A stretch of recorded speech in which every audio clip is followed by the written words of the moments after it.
Well, joining me today on this radio broadcasting special is Joe Wilson. And Joe Wilson is one of BBC Radio Lancashire's longest serving presenters and producers, but he's worked for the BBC for many years. He's worked in Manchester and Cumbria and Coventry and Derby, but he's primarily served his time working here in Lancashire. And you'll find him producing numerous radio shows, but also you'll find him presenting the Sunday morning faith programme on Radio Lancashire.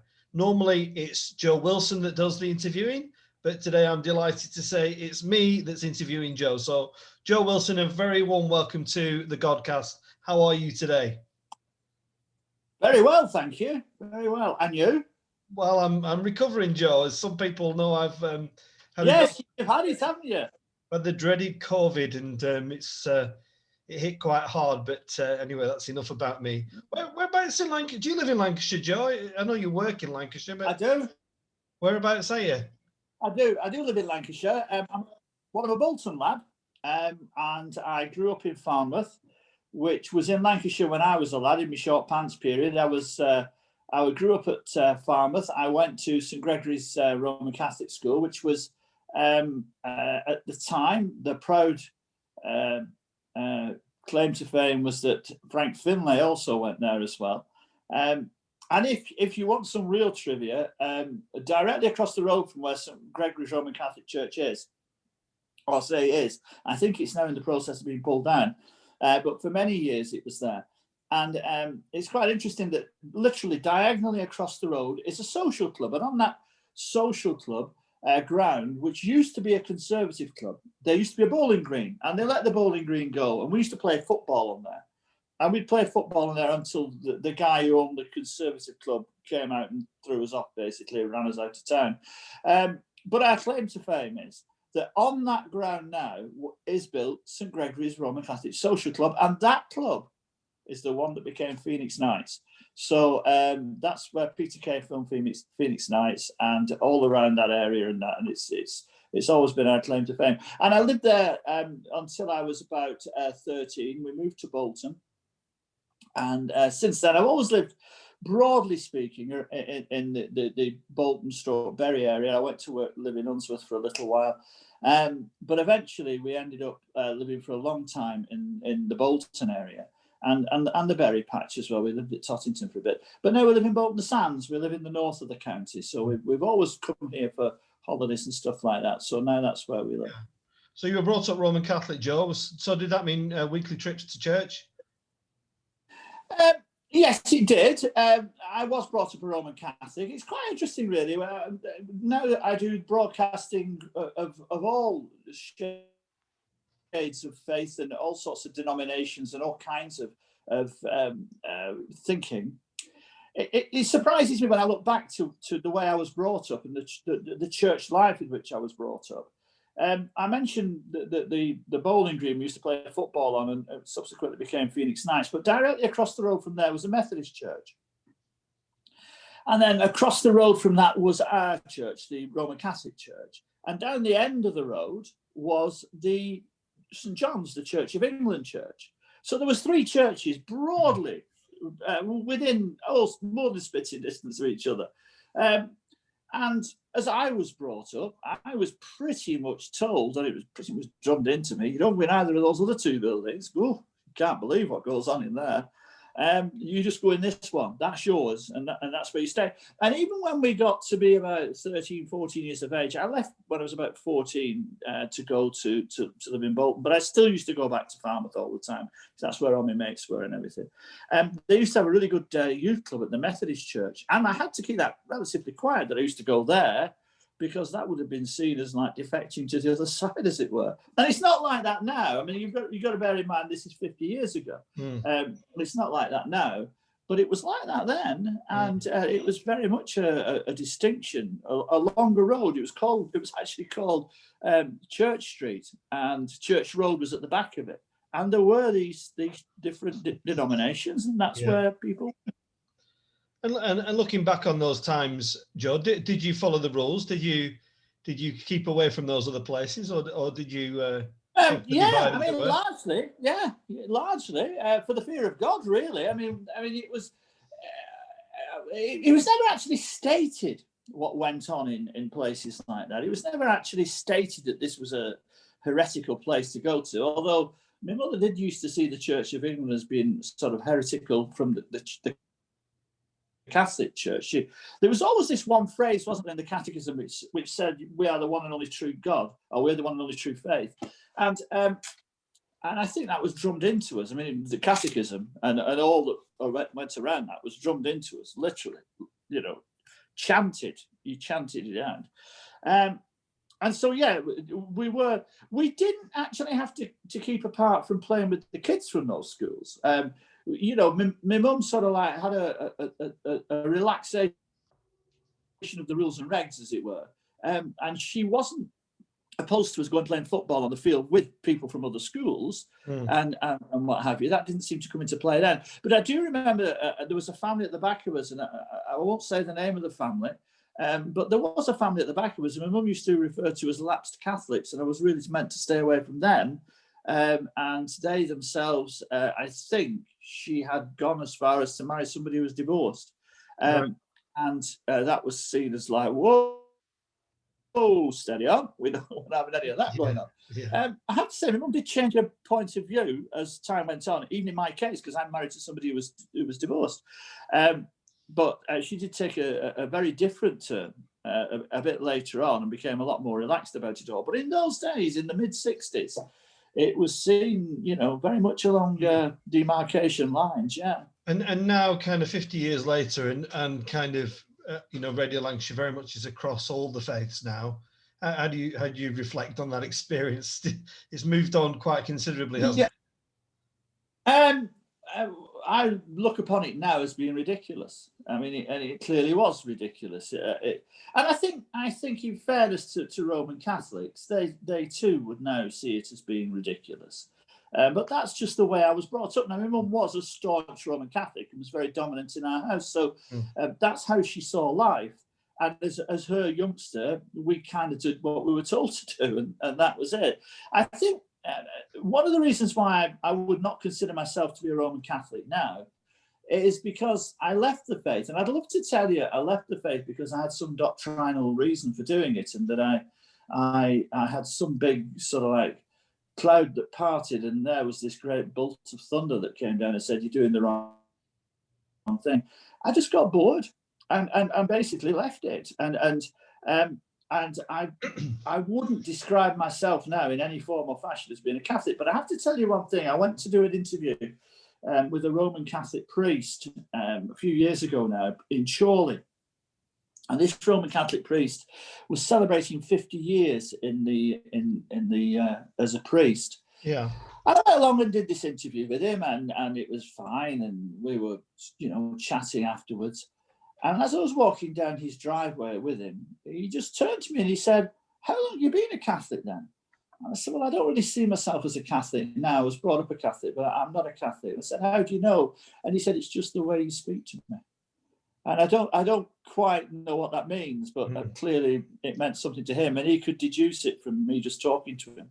It's quite interesting that, Joe. I've the very first Godcast I did was I was lucky to interview Eamon Holmes, who have this kind of mantra that once you're a Catholic, you're always a Catholic. So maybe there's some truth in that. And I do sometimes say to my wife that I can decide who are the Roman Catholics and who aren't. And it's quite an interesting one. Joe, can I ask about as a child, and as you were getting to your teenage years, did you ever foresee a career in broadcasting, or did you have your mind set on other things?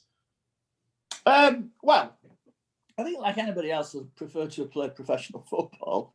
At the time, probably for Manchester United. Not now, but at the time I would have done. Did I? Certainly what I wanted to do. Did I envisage doing it? Not really. I mean, I think you've got to take into account that I came from Falmouth, and loads of other people have a similar experience in Lancashire. And if you grew up at that time, and when when you were sort of like went to see the careers teacher, they very often just sort of pigeonholed you into either going to work in a factory. There were lots of factories around us. Or you could go to work possibly as some sort of labourer, or you could work, and all these are particularly, you know, they're great jobs, and they're far more useful now than what I do. I mean, you know, somebody who can come and build an house or come and do any kind of manual work is far more use to society than I'll ever be. Right? And they, because they can do something productive. They can always make a living. But did I want to go into radio? I found radio, first of all, through Radio 1. I think we all did that. And I also found, and I remember one of my mates saying to me one day, he said, you seem far more interested in what goes on between the records rather than what they're playing. And I look back now and think that was quite prophetic, really, because I did. And I felt that I did want to go into it. But the BBC was an organisation that could have been on the moon for all I knew, because it was just a place you didn't go to. You didn't go to university, really, either, while you were there. And you didn't really do that much by way of ambition. It was mapped out for you, really. You were going to get married, you were going to have children, and then after that, it's pretty much all sorted, to be truthful. So how did it come about? How did the doorway open? Local radio came about, really. I worked at Radio Manchester first, and people often ask me when I go doing talks or I go and do stuff, how did you get into it? And do you know how I got into it? I got into it because I wouldn't go away. I got into it. I wrote to them and said, please, can I come and work for you? And they basically said, clear off. But if you want to, you can call us back in 6 months. So I called them back in 6 months. And then after that, and every time they told me, come back again whenever, I came back whenever. And I find now that a lot of people won't do that. They won't. You know, if you tell them once, don't bother, they're off. That's it. That's them sorted. But I didn't, and I persevered, and it was something I wanted to do. And I very soon found that once I got into radio, I absolutely loved radio. Not just playing tunes, but radio. Everything about it. I mean, at this moment in time now, just at the side of the camera here, I've got a programme up that I'm making about Chris Chibbers. So let me say that again. Not Chris Chibbers. I always get the names mixed up. Chris Newlands. Karen Chris is leaving Lancaster. Yeah. And we did an interview with him yesterday, and I'm making that programme, and I get just as much satisfaction and enjoyment out of putting that programme together and editing the interview as I do when I go and play tunes. So it's everything about radio, the whole caboodle. And also, I've always been interested in politics, and I'm interested in all sorts of other sort of artistic things and things like that. And so ultimately, having that broad sort of like thinking, radio seemed to encapsulate that, because it always seemed to be on these places, and it's where you go to do it.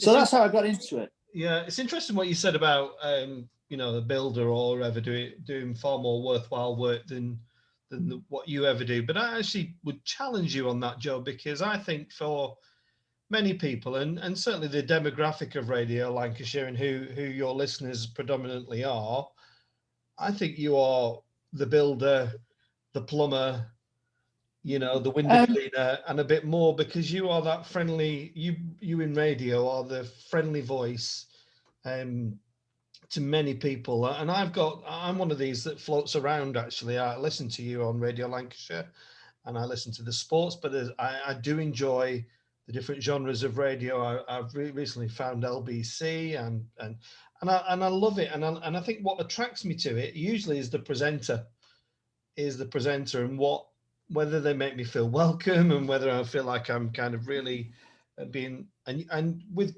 I don't mean to kind of flounce you up or anything, but that you have that ability to do that, I think. Yeah, I mean, I think that's come over over the years. But all I'm saying about that is, what is my value to society? My value to society is, yes, you can be a friend, but there's lots of them. There's loads of people can be friends on the radio and what have you. If something goes wrong in my bathroom, if for some reason the taps don't work, all I can do is play a record. That's all I can do. I can't do anything more to it, right? I have to get a man in, as my wife says. Can you do it, or do I need a proper man in? And that's the reasoning behind it.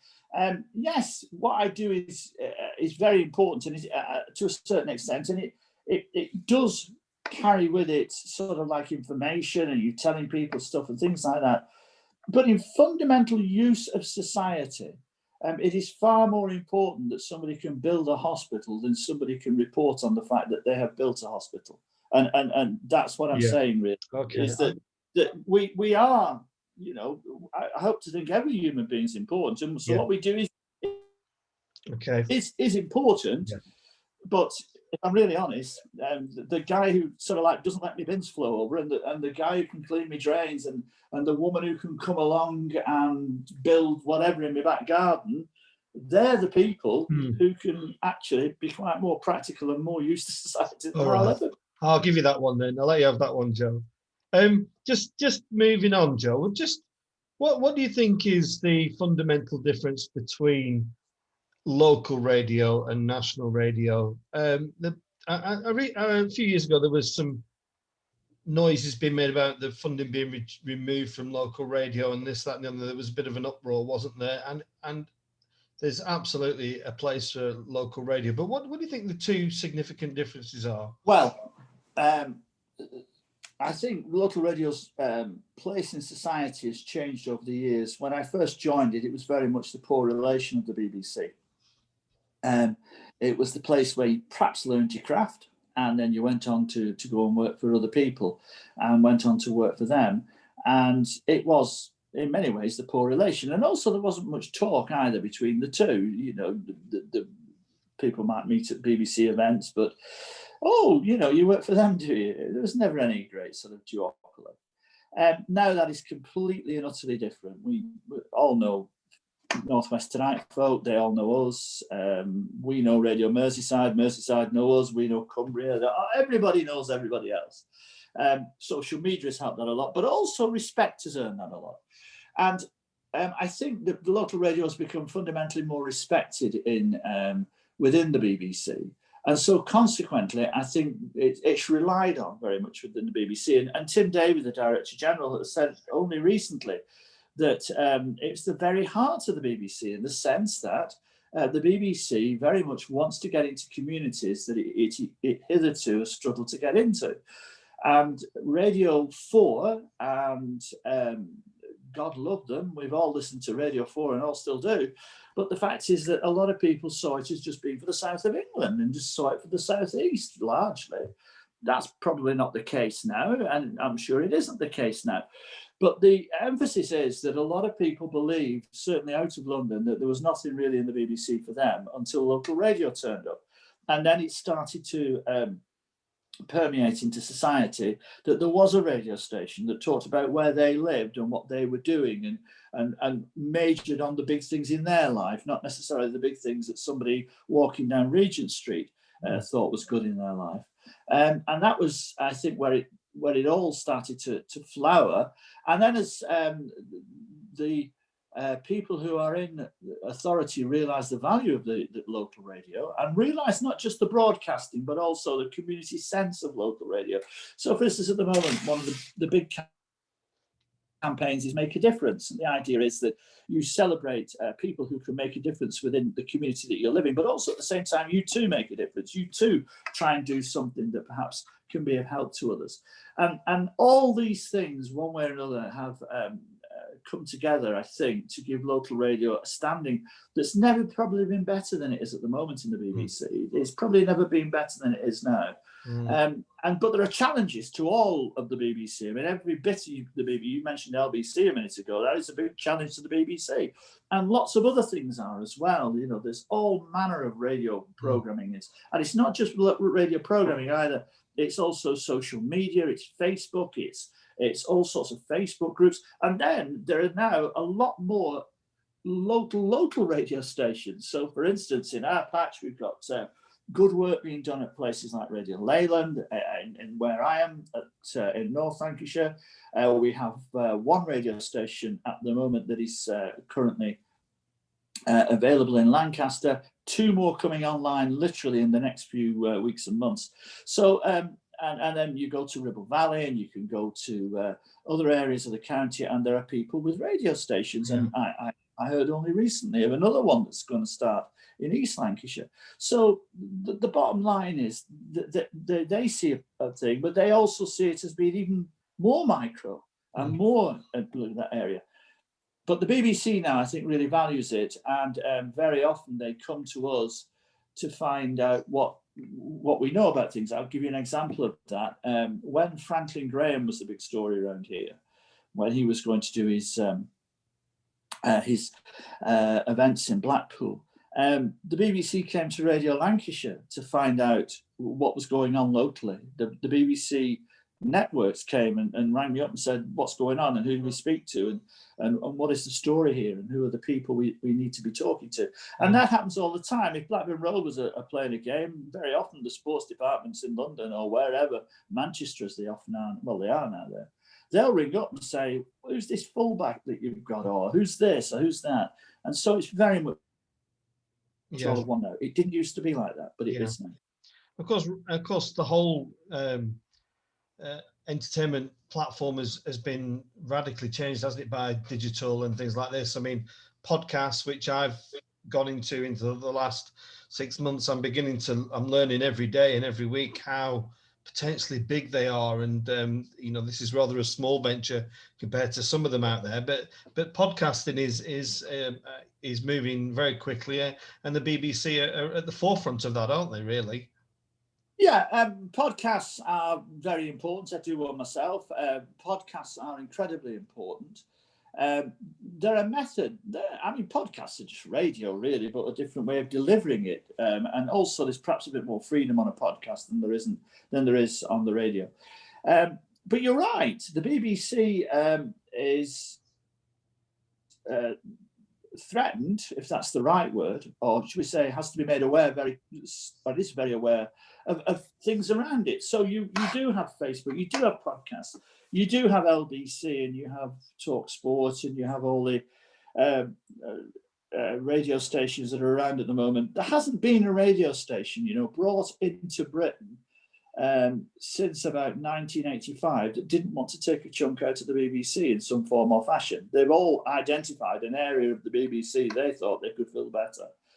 It could be local, it could be national, it could be little chunky bits of classical music, as in Classic FM. It could be continuous talk and conversation like LBC. LBC News in itself, which is a 20-minute rolling news bulletin all the way, 24/7 through the week. All these little services, they're all having a go at the BBC in a way, because they all see a little hole there.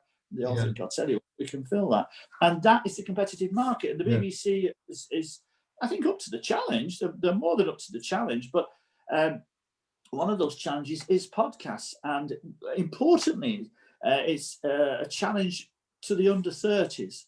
Because when we were growing up, Radio 1 was the thing, wasn't it? Radio 1 was it, and that was it. Nobody went to anywhere else but Radio 1. You can do what you like, but we're putting Radio 1 on. Now, the people under 30 today, a lot of them don't even own a radio. A lot of them don't want to read. They don't know what a radio is, some of them. And it comes up on their phone, and they see all these podcasts, and they see all this freedom of speech that's around, and they see all these people who are able to talk to them really individually.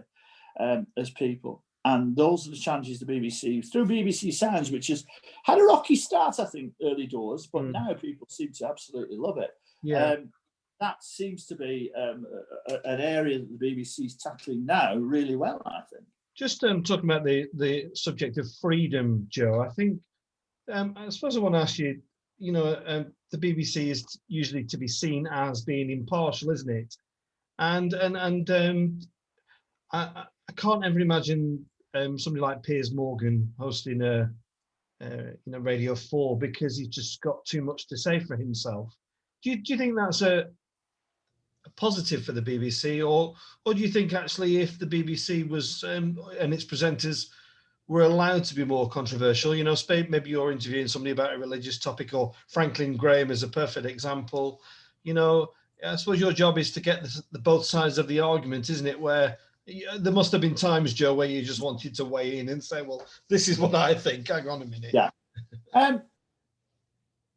Yeah. The first thing I'd say about this is there's not much riles people from the BBC, really. Right? There's not much riles them. But if you want to really rile them, if you want to go up to them and really get under their skin, just tell them they're biased. That's all you've got to say. I know from my own life, and I know from others, it is fundamentally something that we would defend to the earth. It is so important that we remain balanced. It is so important that people don't know who we vote for. And clearly we're thinking people, we do vote, but that should not be apparent. We're allowed a few little things. We're allowed, for instance, to say that our football teams have done well or whatever. But when it comes to religion and politics and all the big things in life, whether we should leave the European Union or stay with it, whatever, and whatever our view is, should, and I would always hope would remain known only to us, because that's vitally important. Now, we mentioned LBC before. LBC take a different view. The BBC take a view that we're absolutely, completely and utterly unbiased. We make sure our journalists, as the departing Director General says, our views are left on the coat peg at the door when we walk in. LBC take a different view. They try to stay balanced, but they try to stay balanced over a week rather than over a programme. So what they do is they'll allow Nick Ferrari or James O'Brien or whoever a view, but as long as that view is balanced by somebody else's view on another programme, which is completely different, they feel that that's okay. I would say that it's caused us trouble. I would say that people don't quite understand it, but I would say it is absolutely and completely important. And when I say they don't understand it, I'll give you an example. You mentioned, or I mentioned, we both mentioned Franklin Graham. When the Franklin Graham story was going on, I fell into some disrepute with the people from the Franklin Graham organisation. And I'll tell you why, and I'll tell you how I felt that it was possibly unfair. When it first came to being that Franklin Graham was coming, we literally have not got a view about whether Franklin Graham should preach in Blackpool or not. Right, with that, I generally can tell you that it's not up for me to decide. Joe, just because our audience is quite broad and they're not all churchgoers, could you just explain who Franklin Graham is? Yeah, certainly. Franklin Graham is a preacher who causes a lot of controversy where he goes because of the views that he holds. He was a Trump supporting preacher. He would probably disagree with that, but he appeared to be a Trump supporting preacher. And in doing so, therefore, he felt quite right wing, but he certainly had long established views about homosexuality. He had some strongish views about Muslims. He was reported to have these views. He, of course, would say, well, hang on a minute, I give about £1 million a year to Muslim charities. So where did that come from? So there are views here and there, but he clearly is not in favour of same-sex marriage. He clearly believes that that is wrong, that is against the Bible's teaching and all that we have there. And he is a controversial figure, and he was seen as being Donald Trump's preacher. However, he would disagree with that and say, well, yes, I have prayed with him. You don't know if I voted for him or whatever. That's just the way the world is. But when he came to Blackpool, there was a lot of conjecture. The conjecture was about whether or not he should be allowed to come and preach in a multiracial county, and a county which liked to believe that it had tolerance of everybody. And he also was coming to an area of the county which had particular views on being tolerant to everybody, because there's a big gay community around the Blackpool area. And he was asked not to come, and the people who were asking him, who were inviting him, were asked not to invite him. And one way or another, it didn't happen, and he did come. Right, so the views that were expressed to them were I think, discussed, but eventually they came. Now, through this process, the process lasted about 2 years, I should think, something along those lines. As a broadcaster, I had to sort of deal with everybody and report from everybody's point of view, really.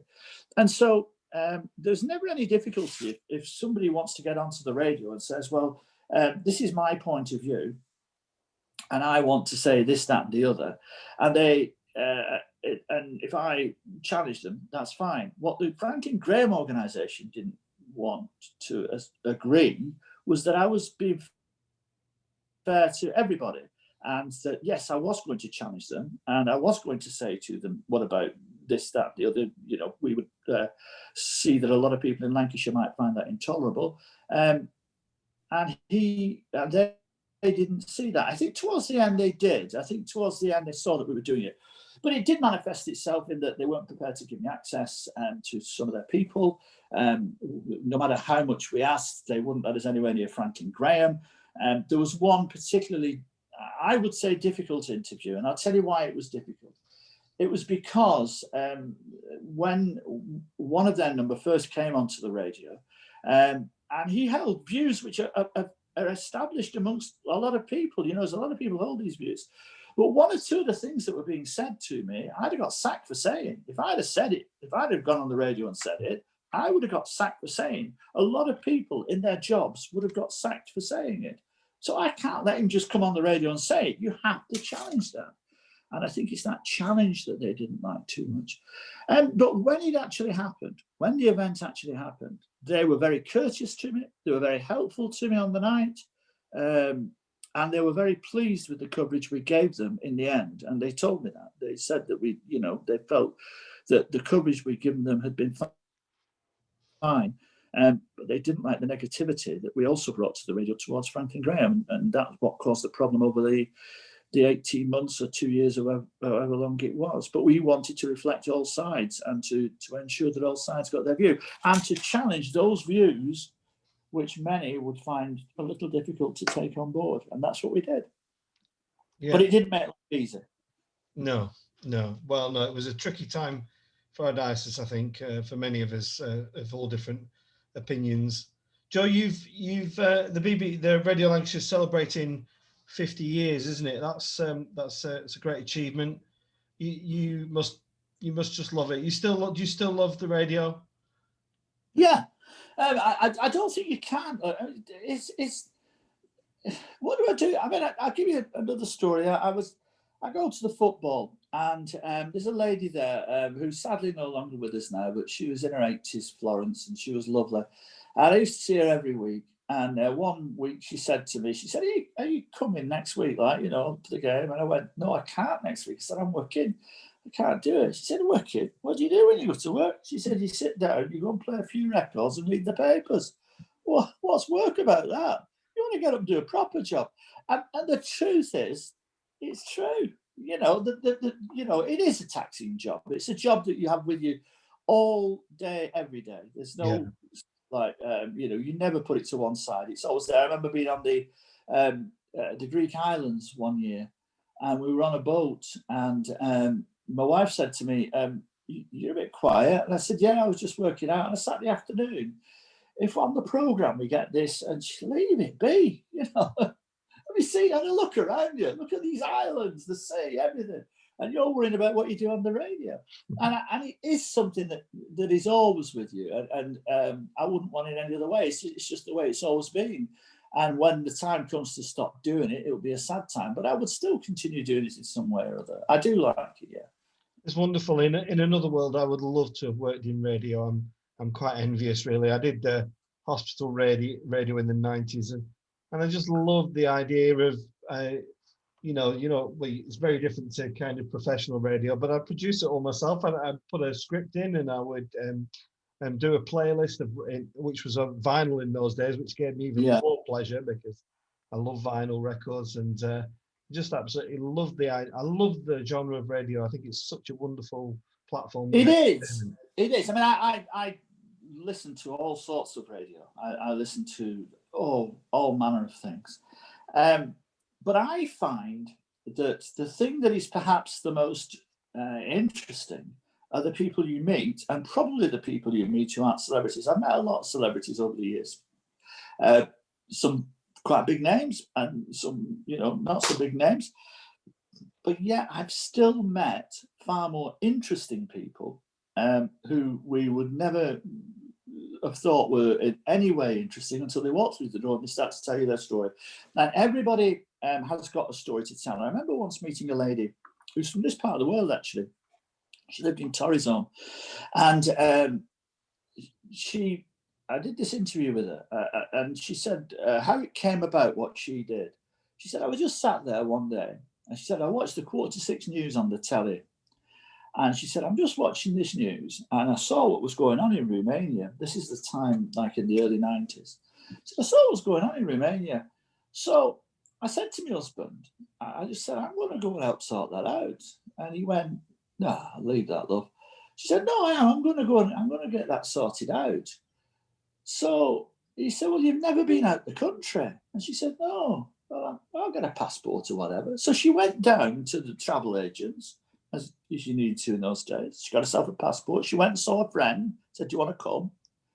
And she went to where she had seen on the telly. And she saw the depravity and the terrible things that she'd seen there. And so she said, all right, well, I'll be back. So she came home and she saw that they needed furniture. So she got a van and she got it full of local people who'd given them furniture and all that sort of stuff. And she went back to Romania, drove the van over to Romania and handed it over and went 2 or 3 times. And I interviewed her after about the 3rd or 4th time. That's remarkable, that.